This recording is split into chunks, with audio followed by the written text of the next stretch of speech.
What is your thoughts on the transgender situation? I'll say this. I don't think God makes mistakes. And because of that, I think it's much more of a sin problem of what's going on inside someone's heart, because sin is the thing that affects someone's heart. Then it's a God problem, because what the world would say is that if I feel like I'm in the wrong body or whatever, that, you know, God made a mistake, right? But I'm going to fix it now. That don't make sense to me. Right? God does not make mistakes. He makes us how we are. So what do you think? Do you think that God exists? Do you not think that God exists? Do you have any thoughts? But yeah, no, I mean, yeah, I think there's a heaven and hell. There's one God. I don't really go to church, but I know a lot of people take that serious. Yeah. What do you think it would take for us to get to heaven? I think we're all eligible to go, and then I guess the decisions you make. Have you ever heard of the 10 Commandments? I have, but it's been oh my. So in the 10 Commandments, you already said one of them is like, do not murder. That we're not supposed to murder people, 100%. Says we're not supposed to lie. Says we're not supposed to steal. Says we're not supposed to commit adultery, which could be, as Jesus says, something as simple as just looking at a woman with lust in our hearts. For those 4 things, I'd say I'd be guilty of all those. So if I'm standing at the gates of heaven and God were to judge me as guilty or innocent, what do you think you would say about myself? I mean, I don't know. Me personally, I don't feel like that's, you know, real bad, you know, looking at a woman or, you know, but that's just the way I think of stuff. What about lying? Do you think lying is a good thing?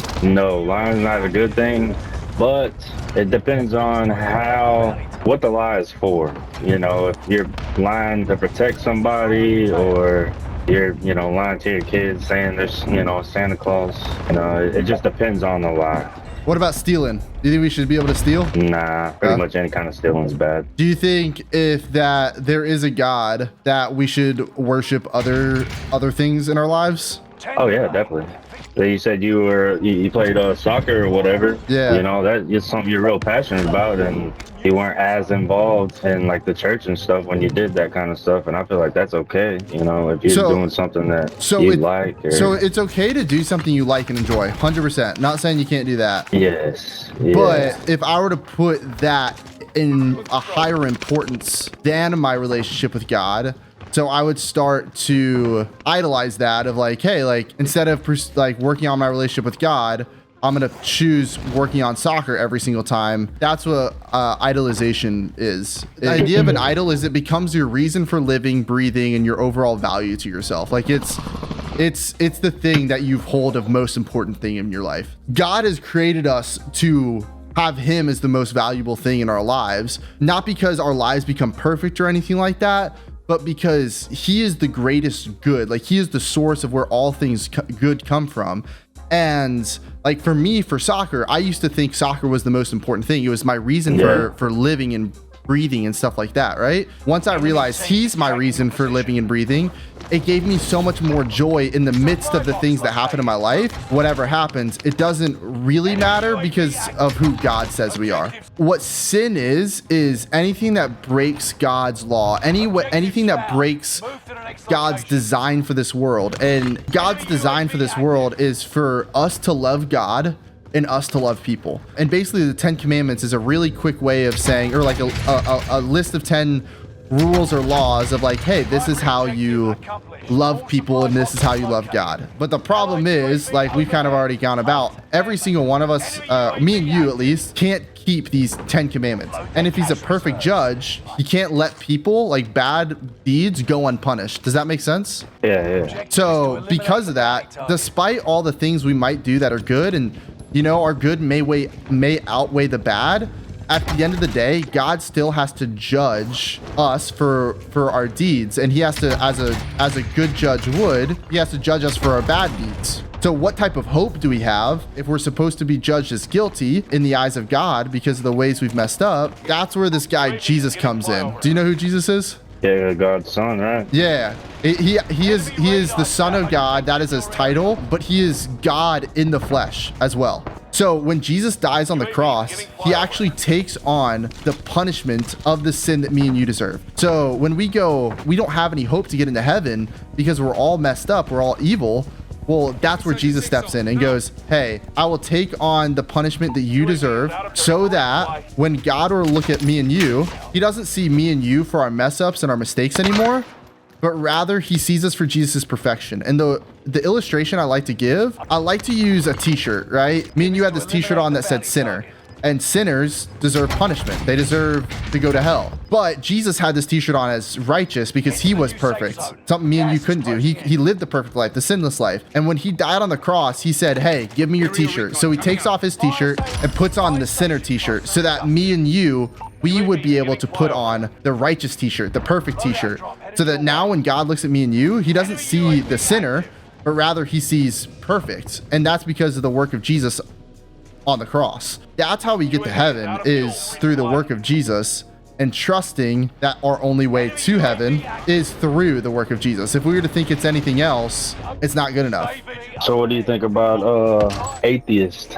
What the Bible would say is that, I don't know if you ever heard this Bible verse, John 3:16, like Tim Tebow used to wear it all the time on his eyelids, and it's like, for God so loved the world that he gave up his one and only son, that whoever would believe in him shall not perish but have everlasting life, right? So it starts off with this: if you believe in Jesus, if you trust in him, then you won't perish but you get everlasting life. And it's like, oh, what beautiful thing is it? But if you keep on reading the next couple of verses, the other question would be, so what happens when you don't believe, right? Well, what the Bible would say is that if you don't believe, you'll be punished for your sins like you deserve. Jesus says the only way to the Father is through me, that Jesus is the only way that we can have a relationship with God. And an atheist is someone who rejects the claim of God and rejects the claim of Jesus. And if that's the case, they won't go to heaven. God loves us so much that he'll actually give us what we choose. If we want to choose life apart from him, that's actually kind of the best way to describe what hell is in of itself, is like, it's life apart from God. Last guy's in a riot shield right under you. Got him, bro. Let's go. Game. Let's go, dude.